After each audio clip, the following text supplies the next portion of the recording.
வாரகருணா சிந்தும் ஞானதம் சாந்தரூபினம் ஸ்ரீ சந்திரசேகர குரும் பிரணமாமி முதான்வகம். அத்வைதாசவ நண்பர்கள் அனைவருக்கும் என் நமஸ்காரங்கள். இன்னைக்கு நம்மளுடைய சேனல்ல நாம பார்க்க போறது நாளைய தினம், அதாவது நமக்கு வெள்ளிக்கிழமை அமாவாசை வந்திருக்கு. ஆனால் இந்த அமாவாசை நாளைய தினம் மதியத்திற்கு மேலே தான் ஆரம்பமாகுது. அப்படி ஆரம்பமான இந்த அமாவாசையாகப்பட்டது சனிக்கிழமை மதியம் வரை நமக்கு அமாவாசை இருக்கு. பொதுவாக அமாவாசை அப்படின்னாலே மகாலட்சுமி பூஜைகள் செய்வதற்கு ஒரு உகந்த காலமாக கருதப்படுகின்றது. அந்த ஒரு அமாவாசை வெள்ளிக்கிழமையில் வருவது கூடுதல் சிறப்பு. இப்போ இந்த அமாவாசை உப்பு பரிகாரம் ரொம்ப எளிமையானது. ஒரு கைப்பிடி அளவு உப்பு எடுத்து அதில் ₹1 அல்லது ₹5 காயினை வச்சு நாம் நிலைவாசல்ல கட்டும்போது எல்லாருக்குமே நிறைய பேர் சொல்லியிருக்கிறாங்க, எங்களுக்கு பண வரவு ரொம்ப நல்லா இருக்கு, நாங்கள் ரொம்ப சந்தோஷமா இருக்கிறோம், கடன்கள் எல்லாம் அடைந்து விட்டது, நகை கடன் அடைந்து விட்டது அப்படின்னு ஒரு 75% சொல்கிறாங்க. மற்றபடி ஒரு 25% சகோதரிகள் எங்களுக்கு இன்னும் கடன் அடையல. அந்த லிஸ்ட்டில் இருந்தவங்க கூட, அதாவது இந்த 25 லிஸ்ட்டில் இருந்தவங்க கூட இந்த பரிகாரத்தை நம்பிக்கையோடு செய்து 75 லிஸ்ட்டில் சேர்ந்துருக்குறாங்க. இருந்த போதிலும் இன்னும் இந்த 25% மக்கள் எங்களுக்கு பலன் தரலை அப்படின்னு சொல்லிட்டு இருக்கிறாங்க. அதற்கு காரணம் என்ன அப்படின்னு கேட்டால், நாம் பொறுமையாக இருப்பது மட்டும்தான் இதற்கு உண்டான ஒரு பதில் அப்படின்னு நான் சொல்லுவேன். அதனால் பொறுமையாக நிச்சயமாக செய்யுங்க. உப்பு அதனுடைய தன்மையை அது காட்டித்தான் தீரும். இப்போ சமையல் செய்கிறோம் அப்படின்னா அந்த சமையலில் உப்பு போட்டாதான் அது அந்த சமையல் ருசிக்கும் சிறக்கும். அப்படி இருக்கும்போது அதனுடைய தன்மையை அது காட்டுகிறதல்லவா, அந்த மாதிரி தான் அதனுடைய தன்மையை அது நிச்சயமாக காட்டும்.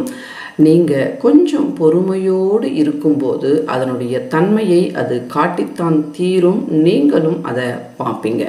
உப்பு அப்படின்னாலே அது ருணமா, அதனால் நாம் அதில் எதை நாம் வைக்கிறோமோ அது நமக்கு வரும். இப்போ காசை வச்சோம் அப்படின்னா அது காசு வரும், தங்கம் வச்சோம் அப்படின்னா தங்கம் நமக்கு வரும், அவ்வளவுதான்.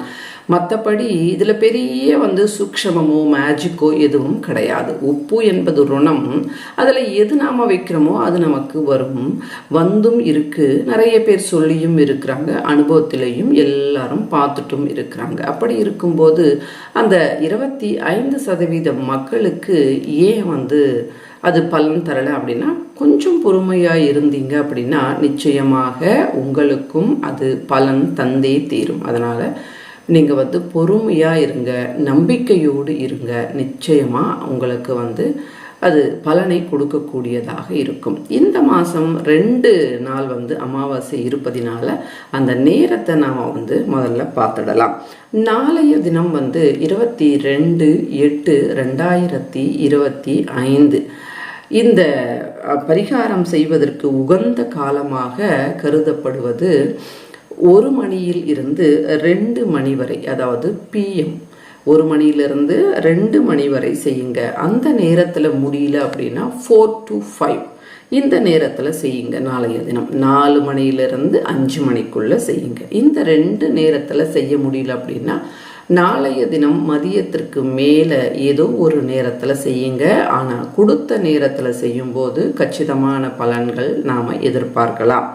அடுத்து சனிக்கிழமை இந்த பரிகாரம் செய்வதற்கு உகந்த காலமாக கருதப்படுவது 7 மணியில இருந்து 7:30 மணிக்குள்ள, அரை மணி நேரம் ரொம்ப நல்லா இருக்கு. அதே மாதிரி அடுத்து 10:30 மணியில இருந்து 11 மணி வரைக்கும் சரியா இருக்கு. அப்போ நாளைய தினம் பார்த்தீங்கன்னா அரை மணி நேரம் நேரம் நல்லா இருக்கு. அதாவது நாளைய தினம் கிடையாது, 23ஆம் தேதி சனிக்கிழமை. இப்போ நான் 22ஆம் தேதி உங்களுக்கு சொல்லிட்டேன். 23ஆம் தேதி சனிக்கிழமை காலையில் 7 மணியில் இருந்து 7:30 மணி வரை நல்லா இருக்குது. அதே மாதிரி காலையில் ஒரு 10:30 மணியில் இருந்து 11 மணி வரைக்கும் நமக்கு நேரம் நல்லா இருக்குது. நான் மறுபடியும் சொல்கிறேன், வெள்ளிக்கிழமை 22ஆம் தேதி மதியம் 1 மணியிலிருந்து 2 மணி வரைக்கும், அடுத்து மாலை 4 மணியிலிருந்து 5 மணி வரைக்கும் இருக்குது. அடுத்து சனிக்கிழமை 23ஆம் தேதி காலையில் 7 மணியில இருந்து 7:30 மணி வரைக்கும் சரியாக இருக்குது.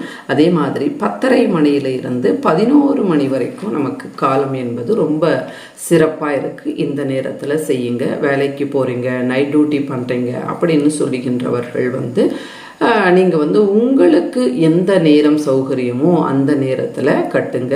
முடிந்த அளவு இந்த நேரத்தில் கட்ட பாருங்க. முடியாதவர்கள் அந்த மாதிரி செய்யுங்க. என்ன பண்ணணும், ஒரு கைப்பிடி அளவு உப்பு எடுத்துக்கணும், அதில் காசு வைக்கணும், தங்கம் இருந்தால் வைக்கணும், ஒரு மஞ்சள் துணியில் மூட்டை கட்டி நிலை வாசலில் கட்டணும். இது புதுசாக கட்டுபவர்களுக்கு, பழசா நீங்கள் கட்டுறீங்கன்னா உங்களுக்கு எல்லாமே தெரியும். அந்த பழைய மூட்டையை எடுத்துட்டு அந்த உப்பை தண்ணீரில் கரைச்சி ஷிங்கில் கொட்டிட்டு அந்த துணியை நல்லா கசக்கி போட்டுட்டு அது ஆறிய பிறகு அதில் ஒரு கைப்பிடி அளவு உப்பு எடுத்து வச்சு காசு வச்சு கொஞ்சம் தங்கம் வச்சு கட்டுங்க. தங்கம் இல்லாதவர்கள், தங்கம் அப்படின்னா சின்ன பீஸ் மூக்குத்தியினுடைய அந்த கீழ்பாகம் இந்த மாதிரி, அல்லது உங்ககிட்ட ஏதாவது உடைஞ்சிருக்கு, கண்ணுக்கே தெரியாமல் ஒரு பீஸ் இருக்குது அப்படின்னாலும் நீங்கள் வைக்கலாம். சின்னதாக மூக்குத்தியினுடைய அந்த திருகணை அப்படின்றது ஒரு நல்லது, இதில் வைக்கலாம்.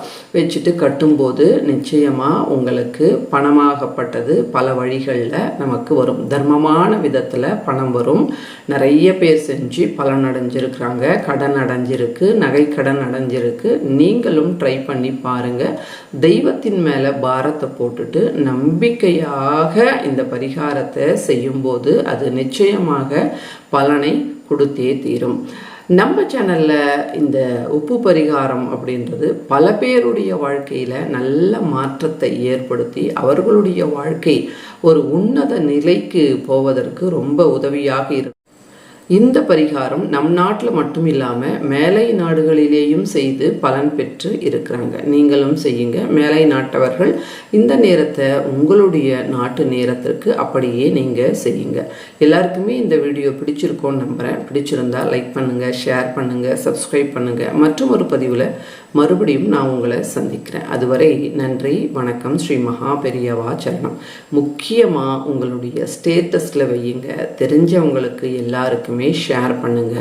அவர்கள் செய்து பயனடைந்தால் அந்த பயன் உங்களுக்கு புண்ணியமாக சேரும். அந்த புண்ணியமாகப்பட்டது நமக்கு சீக்கிரமாக பலனை பெறுவதற்கு அந்த புண்ணியம் என்பது உறுதுணையாக இருக்கும். அதனால் மறக்காமல் எல்லாருக்கும் ஷேர் பண்ணுங்க.